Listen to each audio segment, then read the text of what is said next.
some funds from some famous skateboarders, and they're here to talk more about it. We want to keep up with them and make sure everything's working out okay. Jackie, Eric, Stephanie, Daniel, and DeAndre are all here, and we're going to talk about the skate park. Good morning. Good morning. We're awesome. You guys awake? Yeah. It's always a little tough. Now, Stephanie, you had to raise $75,000. That's correct. And if you did that, the city would match it and give you $150,000 total. Correct. And when was your D-Day? Our deadline is May 31st, so it's this Thursday. Tomorrow. It's tomorrow. Oh my God. When you came up here, you had about, I think it was $17,000 raised. Yeah. Where do you sit today? Well, I'm happy to announce that we have raised $80,000.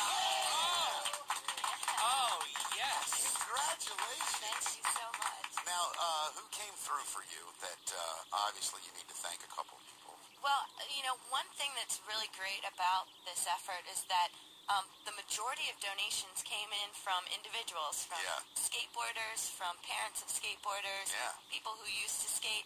But at the last minute, my family really came through. My mom, my dad, my uncle, and my aunt all made a donation towards the skate park of over $7,000. Oh my! Really? Yeah. So I guess I'm not getting a wedding present. Now they're like, shut up already. Here's $7,000. So I know that someone you know, Joe Fitzpatrick. Yeah. From VU. VU. Right. Is it VU or VU? Yeah, it's VU, like their view on skateboarding. Okay, cool. He's actually, I've been talking to him because he's going to do some stuff with my kids. Because that's all my kids want to do is skate. Skate camps. Right. Very sick. Yeah, and so he's all excited about your park, and he was kind of updating me, so I kind of knew. Good. But so now you go to the city and make them pay their word. Yeah. So our timeline, with the city is obviously after our deadline this week, I'm going to be meeting with Rec and Parks and Department of Planning and get a timeline together. Right. The permitting process usually takes about 3 months. Yeah. So I'm hoping that we can break ground in September. It's my birthday month, and I'd like nothing more than to be digging a hole in the ground. Yeah, so. I bet. Well, I drove by the area, I guess sometime this week or last week, and I saw the ramps and stuff that were in there. So people are using it as a skate park now? Yeah, there are a number of temporary ramps that are there. A number of them were donated by our organization. A lot of them were just built by the kids, and a lot of stuff just gets dragged down there on trash day. Yeah. Right, DIY, love it. And so you'll be taking all of that out and just redoing everything.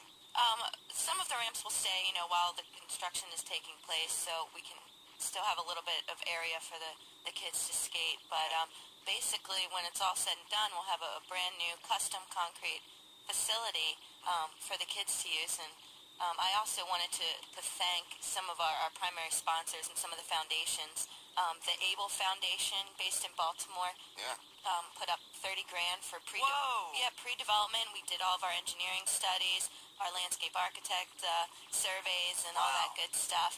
The Tony Hawk Foundation, of course, came through with $25,000. Did they really? Yeah, we got their largest grant that they made this year. Their only $25,000 grant. Open Society Institute. I was a Baltimore Community Fellow for the past 18 months, which allowed me to work with about 500 youth and have 50 events to raise money for the park, to engage them in skateboarding and advocacy. Well, Steph, how happy are you? I mean, you got to be ecstatic right now. I am ecstatic, but it's like it hasn't set in for me yet, I don't even skateboard and I'm happy. Right. Listen, Steph, amazing. One thing that I wanted to say to you was, first of all, you always hear about these programs, right? And people go, oh, there's plenty of things that... I don't think enough people really take advantage of it and follow through. And you're a prime example of someone that did what they said they were going to do, and you did work tirelessly. But in a strange way, like, you have to give the city some credit, too, because they're now going to match you, and it's a great testament to community development and how community can come together and better itself and take care of itself. It takes a lot of work and dedication. Do you think this is a great... I think it not only is it a great day for the system and for what you did politically and financially, but for the skating community. Oh, absolutely. to raise $75,000. Yeah, that's huge. I mean, most of us don't have that much money, and when you're dropping hundreds of dollars on a skateboard, Yeah. and all the stuff that you need every few months. Who's in here with you? Okay, well, I brought, you remember Danny? Of course, Danny's the man. our webmaster, and here I have the now famous Eric Bush is behind me from the. That's Eric Bush? It is. Come on, give All him the grown mic up. a second. Okay, I'm gonna switch. She's like, I'm Eric, out. for those of you that don't know, He looks Eric... thrilled to be here. Yeah, Eric. Eric is the very famous skateboarder from the Inner Harbor who Officer Rivieri went ballistic on. And Eric, What's up, dude? Grown. What's up? You've I grown. wanted to ask you, what's your problem, bro? What is wrong with you? No, I'm kidding. Eric, first of all, I mean, obviously you're a skater, and I mean, you had a couple of minutes of fame there, whether you wanted it or not. How has it been since those days? It's been real good. Yeah. Yeah. And I noticed you're not calling Mickey dude. now, Eric, how old are you now? 19. Right. And this a great example of something. I mean, you didn't have anywhere to skate. No. You go down the harbor because it was flat and there's room. And, I always thought they should let kids skateboard. Like, I don't get it. It's not hurting anyone. You can ride a bike. Why can't you ride a freaking skateboard? It doesn't make any sense to me. But whatever. That's all behind us. But when you heard this skate park was being built and the effort was being made, you had to be pretty excited, right? Oh, yeah, I was real excited. Yeah. And you're looking forward to the day one Yeah. when it's done. And I'm definitely going. yeah. How long ago was that whole video thing? About 3-4 years. Yeah. Yeah. something like that. How did How did it affect your daily life with like kids in school or the media and stuff? Nothing with kids in school is all about cops. Yeah. do police just look at you now and Yeah. they don't like you? They remember you? Some of them do. Yeah. Wow. Have you I know talked one to in Officer Rivieri No. since that day? No. No. Really? Now, is that all settled and done and behind you? Yeah. Okay, good. You want us to, we'll do a little thing on the air, the two of you can hug or something? I'm telling you, we'll make it happen. No. Well, that's what Have a Maury moment? Yeah. It's weird because when you become a YouTube sensation, and that's exactly what it happened. I mean, it went national. A lot of people were looking at that. A lot of other skateboarders as well that were kind of in the same boat. So I would hope that maybe it inspired somebody else to go out there and try and get a skate park together like you guys are doing now. Where do you live in the city? I live in Curtis Bay. In Curtis Bay. So you travel into the city and you have friends here, obviously. So this will be a destination for you to go skate. Yep. Very good. All right. Now, Stephanie, go ahead. Oh, no, you were saying Yeah, what Eric went through is still happening today. Yeah, of course. And I have a young man with me today, DeAndre, who just last month was arrested, put in handcuffs for skateboarding downtown. And I really wanted him to be able to share his story. Let's talk to because him. Here, Eric, switch seats with him, buddy. switch out. One skate park's not enough. We need facilities for these kids all over the city. Eric lives in Curtis Bay. That doesn't mean he's going to be able to come up here to Hamden all the time to skate. DeAndre, where do you live? I live in Westport. Okay. And how old are you? I'm 16. So you're riding your skate. Now, be honest with me. I don't care, all right? Man to man here. The police officer said stop skating or something. Well, I was riding home, and the police officer saw me riding, I guess, and he called me over towards him, and he asked me, did I either want to go to jail or go home? And I was like, I'm going home. That's not much of a choice, is it? Like cake or death. I don't have cake. Yeah. So why did he stop you? Just because you were riding a skateboard? Yeah, his police report said that pedestrians had to move out their way in order for me to ride or whatever. Because you were on the sidewalk, right? Yeah, And that didn't happen? it didn't. Okay. Well, so, look, I don't like to... I love the police department. I understand your age. You look at them as the devil at times, and you think you're just being harassed. I know what it's like to be a police officer in this town. It sucks, whatever. But How do you know what it's like to be a police I've officer? done ride-alongs. I've done ride-alongs, dude. For real. You crashed through the door of crack dens. I'm talking about you, jackass. Officer Coachella. I'm trying to make a point. See my belly club? No, because, listen, it's not an easy job. And No, of course not. But It's not I easy think being the 16 skateboard, either. listen, here's the thing I want to say, though. I think that the skateboard thing is ridiculous. Right. Because if you're riding a bike, you can ride that in the street.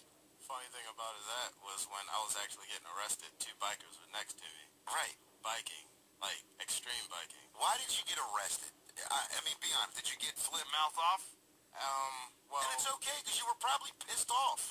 I was. Yeah, I understand. But, I got arrested because when he told me to go home, I threw my board down and actually rode off home. Right. Because that was my transportation to get to the light rail and home. Right.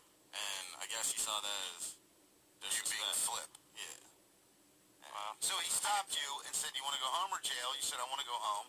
He said, all right, go home. So you got back on your skateboard to go to the light rail and he arrested you. Kinda. Kinda. See, that's where we get to. I just want to be fair here. Can I ask you a quick question? Weren't you guys skating in the rain in Hamden last night? I wasn't.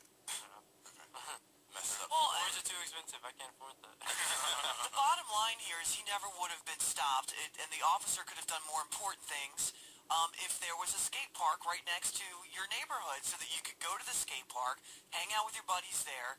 But then again, you're going to be on a sidewalk skateboarding to get to I that still skate don't park. get why it's a problem. Yeah, I don't understand either. You have to move out of my way if I'm walking fast. Like, I don't Or if you're jogging on the sidewalk. Like, of all things to yell at kids to do, something constructive shouldn't be one of them. And I think I've never understood Well, there's the a couple skateboard. bad apples out there too, and that goes on both sides, and it ruins it for everybody. Because there are kids that are just get on the sidewalk, they scoot on down the street, they're not getting in anybody's way. But then you got the kids that take over everything and grind and get up on the rails. But then you've got officers that are just doing their job, and he probably would have been a lot nicer to you. Said, no, don't get on your skateboard. I mean, for you to walk home instead of putting you in handcuffs. So, Well, Stephanie, what an amazing journey you've seen through. Yeah, I've learned a lot, met a lot of incredible people. Now, Not over yet, though. No, certainly not. This is part 1.